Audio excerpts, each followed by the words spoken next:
नमस्कार दोस्तों, स्वागत है आपका अपने यूट्यूब चैनल डीडीवी आरजे पर। तो जल्दी से जल्दी जुड़ जाएँ, आप एक क्लास को स्टार्ट करते हैं। और लास्ट क्लास के अंदर हमने जो मध्यवर्ती अरावली है उसके ऊपर विस्तार पूर्वक चर्चा की थी। आज हम मध्यवर्ती अरावली की जो भी महत्वपूर्ण बातें बच गई थी पीछे, उनके ऊपर आज हम चर्चा करने वाले हैं। तो आप जल्दी से जल्दी क्लास में जुड़ जाएँ और अपने दोस्तों के साथ में भी इस क्लास को ज़्यादा से ज़्यादा शेयर करें ताकि उनको भी फ़ायदा मिल सके। तो लास्ट क्लास के अंदर मैंने बताया था कि 4th ग्रेड के अंदर वेटेज है वो राजस्थान भूगोल का ज़्यादा है।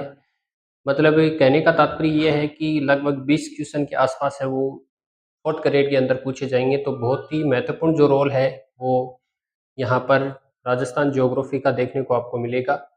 तो आप इस क्लास से जुड़ें और अपनी जो समस्या है वो समस्या कमेंट बॉक्स के अंदर ज़रूर लिखें। और अगर हम बात करेंगे क्लास की तो आपको 4th ग्रेड के अंदर जो भी आप इस क्लास के अंदर से देखेंगे आपको ज़रूर है वो एग्ज़ाम के अंदर आपको देखने को मिलेगा, क्योंकि हम कॉन्सेप्ट के साथ में यहाँ पर आपको थ्योरिकल जो पार्ट है वो करवा रहे हैं, ठीक है? मतलब आपको आरएस के लेवल का आपको यहाँ पर करवाया जा रहा है। तो आप साथ-साथ में अपने नोट्स बनाएँ, तैयार करें, उनको पढ़ें ताकि आपकी तैयारी है जो अच्छी हो सके। 4th ग्रेड की तैयारी है वो अच्छी हो सके। उसके अंदर जो 20 क्वेश्चन आएँगे, उनके अंदर आपको महत्वपूर्ण है वो योगदान है वो इस क्लास से मिल सके। तो आप ज़्यादा से ज़्यादा जुड़ें। अगर चैनल को सब्सक्राइब नहीं किया तो चैनल को सब्सक्राइब ज़रूर करें, बेल आइकन को दबाएँ ताकि आगे आने वाला वीडियो आप तक पहुँच सके। हम चर्चा कर रहे थे यहाँ पर मध्यवर्ती अरावली। मध्यवर्ती अरावली। मध्यवर्ती अरावली के ऊपर हम चर्चा कर रहे थे और मध्यवर्ती अरावली के बारे में हमने बहुत सारी बातों के ऊपर यहाँ पर चर्चा कर ली थी और डायग्राम के माध्यम से भी हमने समझ लिया था। डायग्राम के माध्यम से भी हमने समझा था। इस प्रकार से डायग्राम है वो मैंने आपको बार-बार है वो बना के दिखा दिया था। ठीक है।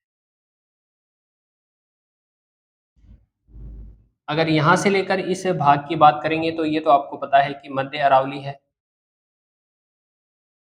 जिसके बारे में हम अभी चर्चा कर रहे हैं। उत्तरी अरावली की हमने चर्चा कर ली थी, उत्तरी अरावली। और दक्षिणी अरावली की चर्चा हम आगे आने वाली क्लासों के अंदर करेंगे, ठीक है। मध्य अरावली के बारे में हम चर्चा कर रहे थे। मध्य अरावली का विस्तार है वो कहाँ से लेकर कहाँ तक है, इसके पश्चिमी भाग में क्या है, अरावली के दक्षिणी भाग में क्या है, मध्य अरावली का जो फैलाव है वो कहाँ से लेकर कहाँ तक है, इसके मध्य अरावली के उत्तरी भाग के अंदर इसका फैलाव कहाँ से लेकर कहाँ तक है। तो एक बार मैं चर्चा करना चाहूँगा। मध्य अरावली का मध्य अरावली है उसके अंदर आपको सर्वाधिक है वो बिखरे कटक है वो देखने को मिलेंगे। और बिखरे कटकों की अगर हम बात करेंगे तो दक्षिण के अंदर बिखरे जो कटक हैं वो आपको बनास बेसिन तक देखने को मिलेंगे। इसके बाद अगर हम पूर्व की बात करेंगे तो करौली का जो उच्च भूमि का भाग है, करौली का जो भाग है वहाँ तक आपको क्या है देखने को मिलेंगे। इसके बाद उत्तर की अगर हम बात करेंगे तो उत्तर के अंदर आपको अलवर तक है वो मध्य अरावली के जो बिखरे कटक हैं वो दिखाई देंगे। इसके बाद अगर मैं पश्चिम की बात करूँगा तो पश्चिम के अंदर जो बिखरे कटक हैं वो अजमेर, अजमेर के अलावा अगर आपको बिखरे कटक नज़र आएँगे तो वो अजमेर, दौसा, जयपुर, ठीक है। और टोंक के अंदर भी कुछ भाग के अंदर आपको क्या यहाँ पर जो बिखरे कटक है वो देखने को मिलेंगे, ठीक है। इसके बाद हमने देखा था कि मध्य अरावली की जो विशेषता है उनके ऊपर चर्चा की थी कि मध्य अरावली की जो विशेषता है वो क्या है। तो आपको बताया कि मध्य अरावली अगर हम देखेंगे तो सबसे छोटा जो भूभाग है वो क्या है, मध्य अरावली, ठीक है। तो मध्य अरावली है वो संकीर्ण, कटी-फटी ज़्यादा है, संकीर्ण है, ठीक है। इसके बाद में इसमें आपको सर्वाधिक जो गैप है वो यहाँ पर यानी सर्वाधिक जो अंतराल है वो यहाँ पर आपको नज़र आएँगे, ठीक है। सर्वाधिक गैप और अंतराल नज़र आने से क्या है, जो पश्चिमी मरुस्थल की जो मिट्टी है वो उड़कर क्या है आगे की तरफ बढ़ती है, जिससे कि रेगिस्तान का मार्च है वो क्या हो रहा है लगातार आगे की ओर बढ़ रहा है। इन बातों के ऊपर हमने महत्वपूर्ण चर्चा कर ली थी। आज हम मध्य अरावली की जो प्रमुख मध्य अरावली की जो प्रमुख प्रमुख चोटियां हैं उनके ऊपर चर्चा करेंगे। मध्य अरावली की प्रमुख चोटियां।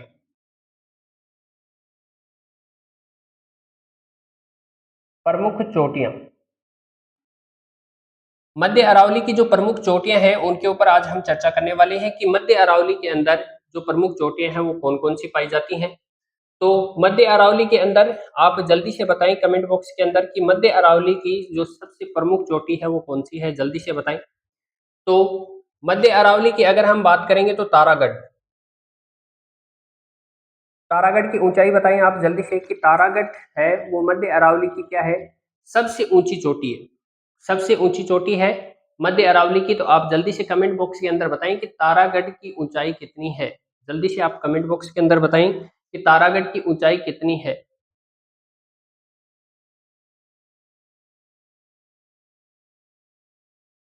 जल्दी से आप बताएं कि तारागढ़ की ऊंचाई कितनी है, जो कि क्या है मध्य अरावली की सबसे ऊंची चोटी है।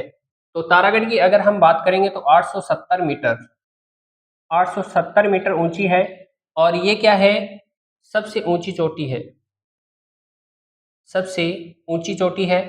सबसे ऊंची चोटी किसकी, तो मध्य अरावली की सबसे ऊंची चोटी की अगर हम बात करेंगे तो तारागढ़ है और तारागढ़ के अंदर क्या है 870 है।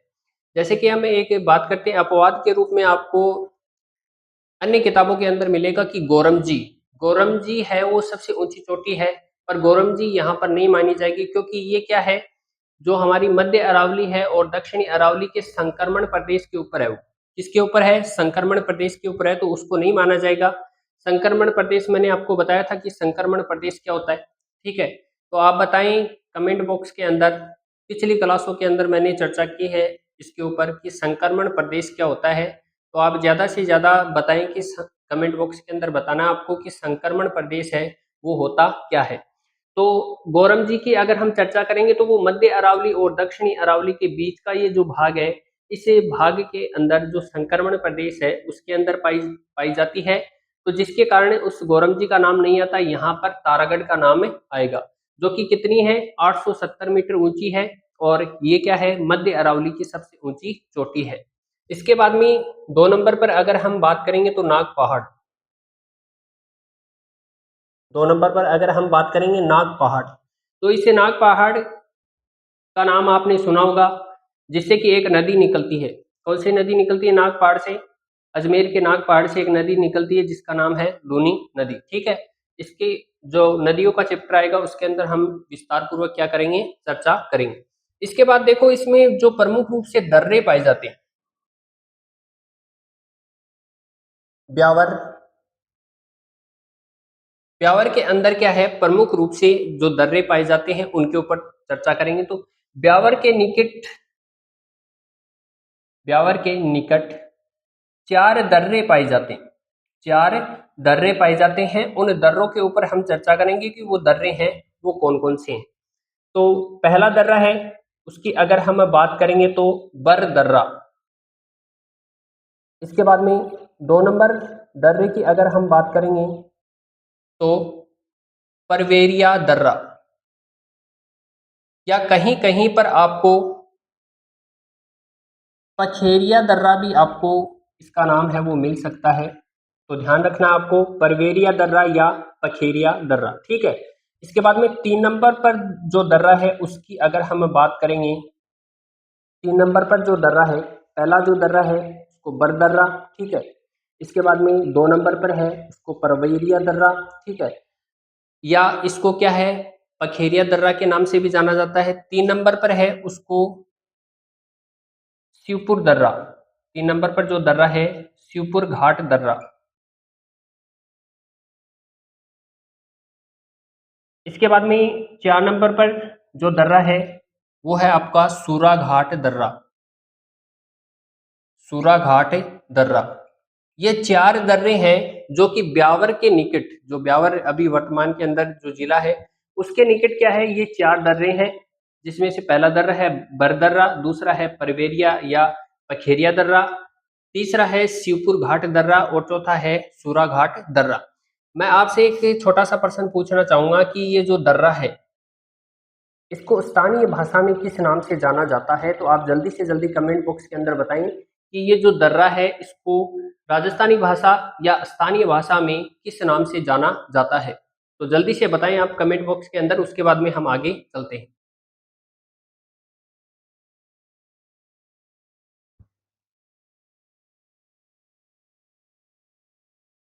जल्दी से बताएं आप कि ये जो दर्रा है इसको स्थानीय भाषा में किस नाम से जानते हैं?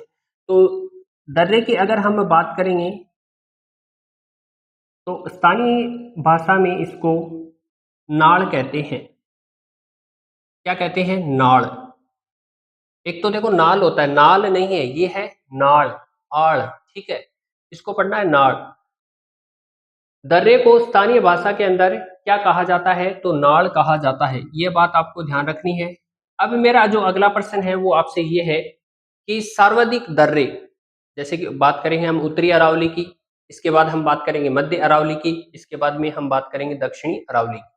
तो सबसे ज्यादा जो दर्रे हैं वो आपको कौन से भौतिक भाग के अंदर, इसके अंदर देखो तीन में से इनके अंदर किसमें आपको सर्वाधिक जो दर्रे हैं वो मिलते हैं?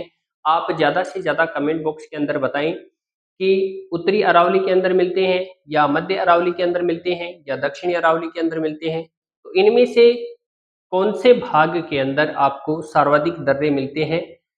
तो ये आपको क्या है कमेंट बॉक्स के अंदर बताना है। और दर्रों की अगर हम बात करेंगे इसको स्थानीय भाषा में नाड़ कहा जाता है। तो ब्यावर के निकट क्या है? 4 दर्रे हैं। उन दर्रों का नाम है वो मैंने आपको बता दिया है। पहला जो दर्रा है वो बड़दर्रा है, दूसरा है वो परिवेरिया दर्रा या इसको पखेरिया दर्रा के नाम से भी जाना जाता है, तीसरा है वो शिवपुर घाट दर्रा है और चौथा है वो सूरा घाट दर्रा है, ठीक है। इसके बाद में देखो मैं आपको बताना चाहूंगा, यहाँ पर लिख देता हूं, इसके अंदर आपको कुछ पठारी भाग है वो भी नजर आता है, पठारी भाग है वो भी नजर आएगा। कहाँ पर नजर आएगा? तो मध्यवर्ती अरावली के अंदर आपको जो पठारी भाग है वो भी क्या आता है? नजर आता है। तो उस पठारी भाग की अगर हम बात करेंगे तो एक पठार है बोरासड़ वाड़ा का पठार, बोरासड़ वाड़ा का पठार है। बोरासरवाड़ा का पठार है वो कहाँ स्थित है? तो मध्य अरावली के अंदर आपको कुछ पठारी भूभाग मिलता है। उस पठारी भूभाग के अंदर एक पठार है जो कि कौन सा है? बोरासरवाड़ा का पठार है, ठीक है। और इसी बोरासरवाड़ा के पठार के ऊपर आपको किला नजर आएगा। एक किला है वो नजर आता है। कौन सा किला है? टोटगढ़ किला। टोटगढ़ किला है वो आपको नजर आता है, ठीक है। मेवाड़ का शासक था, उस मेवाड़ के शासक के द्वारा इस टोटगढ़ किले का क्या करवाया गया था? निर्माण करवाया गया था। और टोटगढ़ नाम है वो किसके ऊपर पड़ा है? तो कर्नल जेम्स टोड के ऊपर क्या है? इस टोटगढ़ किले का नाम रखा गया है। और ये बोरासरवाड़ा का जो पठार है ये रावली टोटगढ़, रावली टोडगढ़ क्षेत्र के पास में क्या है? ये स्थित है, आपको ध्यान रखना है। तो मध्यवर्ती अरावली के अंदर आपको कुछ पठारी भूभाग नजर आएगा। उस पठारी भूभाग के अंदर एक पठार है बोरासड़वाड़ा का पठार, जिसके ऊपर एक किला बना हुआ है टोडगढ़ का किला, ठीक है। और ये रावली टोडगढ़ की क्या है? रावली टोडगढ़ जो क्षेत्र है उसके अंदर क्या है? ये जो बोरासड़वाड़ा का पठार है ये स्थित है। और किसके नाम के ऊपर? तो कर्नल जेम्स टोड के नाम पर क्या है? ये टोडगढ़ है वो नाम रखा गया है।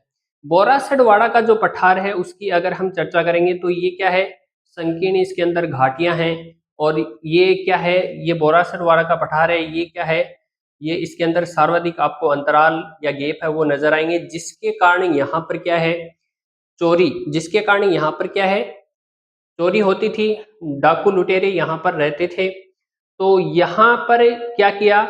यहाँ पर अंग्रेजों ने एक छावनी, एक टुकड़ी है, एक वहां पर इसका निर्माण किया टुकड़ी का, ठीक है। तो बोरासड़वाड़ा का पठार है उसके पास में आप जब भी आपको जाने का मौका मिले तो वहां पर आपको एक नाम मिलेगा,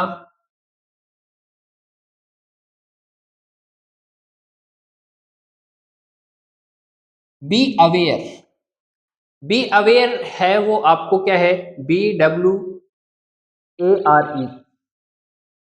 ARE, बी अवेयर आपको नाम मिलेगा, वहां पर एक बोर्ड है, उसके ऊपर एक नाम लिखा है बी अवेयर। ये बी अवेयर नाम क्यों लिखा है? क्योंकि इन डाकुओं से और इन लुटेरों से क्या है, आपको सावधान रहना है। तो बी अवेयर का मतलब क्या होता है? सावधान रहें, सावधान रहें। बी अवेयर का मतलब क्या है? सावधान रहें। तो आप जब भी बोरासटवाड़ा का जो पठार है यहाँ पर आप जाओगे तो आपको एक बोर्ड के ऊपर बी अवेयर नाम है वो देखने को मिलेगा, जिसका मतलब होता है सावधान रहें। इन चोरों से, इन डाकुओं से, इन लुटेरों से आपको क्या रहना है? सावधान रहना, सतर्क रहना है।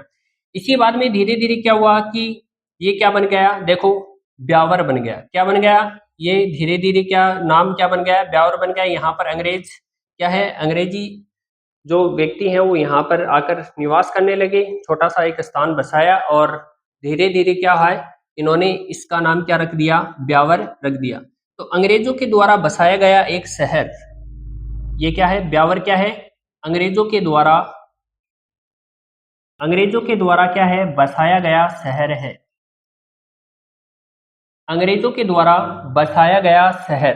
तो आपसे पूछ लिया जाए कि अंग्रेजों के द्वारा जो बसाया गया शहर है वो कौन सा है? तो ब्यावर है। ठीक है, इस बात का आपको क्या रखना है? ध्यान रखना है। ठीक है, तो आप जल्दी से इसका स्क्रीनशॉट लें, इसके बाद आगे चलते हैं।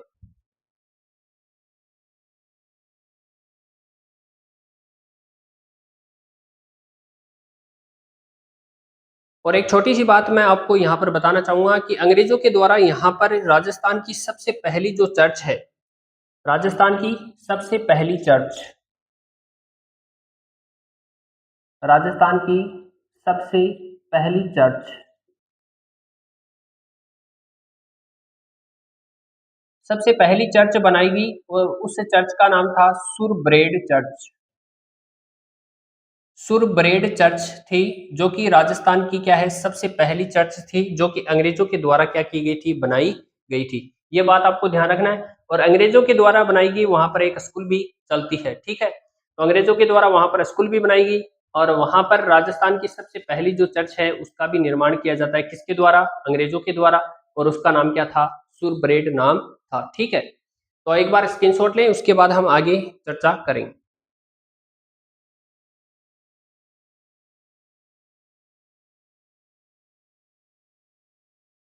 आगे चर्चा करते हैं हम। और आगे हम जानेंगे कि मध्यवर्ती अरावली का जो पश्चिमी भाग है, मध्यवर्ती अरावली है उसका जो पश्चिमी भाग है, उसकी अगर हम बात करेंगे तो परबल व परपाती, तेज परबल व परपाती है।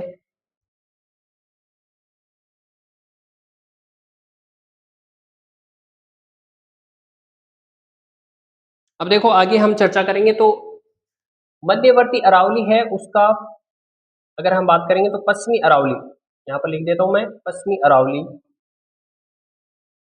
पश्चिमी अरावली का पार्श्व, पार्श्व कैसा है? तो तेज, परबल व परपाती है। अच्छा, परपाती का मतलब बताओ आप, परपाती क्या होता है? परपाती का अर्थ बताना आपको, क्या होता है परपाती। ठीक है, और एक यहाँ पर अगर मैं नाम की बात करूंगा तो एक आपके सामने नाम आता है यहाँ पर, प्रपात। तो ये प्रपात क्या होता है? प्रपात क्या होता है? आप जल्दी से कमेंट बॉक्स के अंदर बताएं कि प्रपात क्या होता है। उसके बाद हम आगे चर्चा करते हैं। तो चैनल को सब्सक्राइब नहीं किया तो चैनल को सब्सक्राइब जरूर करें, बेल आइकन को दबाएं ताकि आगे आने वाली जो क्लास है वो आप तक पहुंच सके। और ज़्यादा से ज़्यादा वीडियो को, क्लास को ज़्यादा से ज़्यादा शेयर करें आप आगे। ठीक है, ताकि अन्य विद्यार्थियों को भी इस क्लास का है वो फ़ायदा मिल सके। ठीक है, प्रपात की अगर हम बात करेंगे, जैसे कि हमारे पास पहाड़ी नंबर 1 और इस प्रकार से पहाड़ी नंबर 2, यहाँ से मिटा देता हूँ मैं थोड़ा सा। पहाड़ी नंबर 1 और पहाड़ी नंबर 2, हमारे पास दो प्रकार की यहाँ पर पहाड़ियाँ हैं। फर्स्ट नंबर पहाड़ी है और ये क्या है हमारे पास? सेकंड नंबर पहाड़ी। ठीक है, अब जैसे कि ऊपर से, ऊपर वाले भाग के अंदर जब भी वर्षा होती है तो वर्षा के कारण जो जल होता है तो इस प्रकार से धीरे धीरे झरझर के नीचे आता है पानी, ऐसे थोड़ी है कि यहाँ से सीधा है वो पानी यहाँ पर गिरेगा, नहीं, पानी यहाँ पर सीधा कैसे गिरेगा, क्योंकि पहाड़ी जो क्षेत्र है उसका ढाल ही इस प्रकार से है, तो पानी क्या है, झर-झर के क्या आता है, नीचे आता है। जो भी पत्थर होते हैं उन पत्थरों के सहारे सहारे पानी क्या है, झर-झर के क्या आता है, नीचे आता है। तो ये तो क्या हो गया, झरना हो गया। ये तो क्या हो गया, झरना हो गया। और पहाड़ी नंबर सेकंड की अगर हम बात करेंगे तो यहाँ से मान लो कि पानी है वो नीचे की तरफ आ रहा है, तो यहाँ सीधा क्या होगा, यहाँ इस भाग के अंदर क्या होता है, गिरता है, ना कि झर-झर के आता है। क्योंकि इस भाग के अंदर आपको क्या है, ढाल, तेज ढाल, तो प्रपाती जो क्षेत्र है वो प्रबल व प्रपाती तेज ढाल है, वो आपको क्या है यहाँ पर सर्वाधिक मिलेगा, जिसके कारण क्या है, पानी सीधा नीचे की ओर क्या है, तेज गति के साथ में आएगा। तो इसको क्या कहा जाएगा, इसको कहा जाएगा प्रपात। इसको क्या कहा जाएगा, प्रपात कहा जाएगा। ये बात आपको ध्यान रखनी है कि झरना क्या होता है, प्रपात क्या होता है, प्रपाती क्षेत्र क्या होता है, ठीक है। तो मध्यवर्ती अरावली के बारे में हमने जान लिया है, ये जो भूभाग है ये छोटा ही है, ठीक है। इसके बारे में हमने संपूर्ण जानकारी के ऊपर चर्चा कर ली है। तो नेक्स्ट वीडियो के अंदर, नेक्स्ट क्लास के अंदर हम दक्षिणी अरावली, दक्षिणी अरावली के ऊपर क्या है हम चर्चा करने वाले हैं, ठीक है। मध्यवर्ती अरावली है वो हमारी है वो आज पूरी हो चुकी है, ठीक है। अगर कोई भी बात आपको मध्यवर्ती अरावली से संबंधित अगर समझ में नहीं आई है तो वो आप कमेंट बॉक्स के अंदर अपनी जो समस्या है उसको रखें। और अगर चैनल को सब्सक्राइब नहीं किया तो चैनल को सब्सक्राइब जरूर करें, बेल आइकन को दबाएं ताकि आगे आने वाला वीडियो आप तक पहुंच सके। मैंने आपसे एक क्वेश्चन पूछा है, उसका आंसर है वो आपको जरूर देना है कि ये जो भौतिक खंड है, जैसे कि हम बात करेंगे उत्तरी अरावली, मध्य अरावली और दक्षिणी अरावली, तो सार्वधिक जो दर्रे हैं वो कौन से भाग के अंदर इनमें से पाए जाते हैं, तो आपको कमेंट बॉक्स के अंदर इसका उत्तर देना है। आपको वीडियो कैसा लगा ये जरूर बताना और चैनल को सब्सक्राइब जरूर करना। धन्यवाद।